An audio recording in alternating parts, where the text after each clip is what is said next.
ఇప్పుడే ఉంటాం. రాష్ట్ర ప్రభుత్వం మొట్టమొదటిసారిగా ఏ జవాన్ చనిపోయినా కూడా ఆ జవాన్లకు ఇటువంటి ఘటనలో ఏదైనా కానీ ప్రాణాలు కోల్పోతే, దేశం కోసం పోరాటం చేస్తూ ప్రాణాలు కోల్పోతే 50 లక్షల రూపాయలు ఇచ్చే సాంప్రదాయం మొదలుపెట్టింది వైఎస్ఆర్సీపీ ప్రభుత్వ హయాంలో మొదలుపెట్టినందుకు చాలా సంతోషపడతా ఉన్నాం.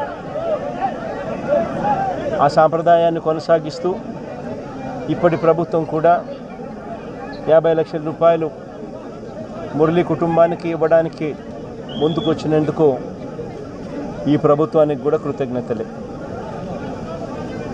పార్టీ తరపు నుంచి అన్ని రకాలుగా మురళికి అండగా తోడుగా ఉంటాం. పార్టీ తరపు నుంచి ఒక 25 లక్షల రూపాయలు వైఎస్ఆర్ కాంగ్రెస్ పార్టీ తరపు నుంచి అండగా ఉంటూ ఆ కుటుంబానికి తోడుగా ఉండే కార్యక్రమం చేస్తాం.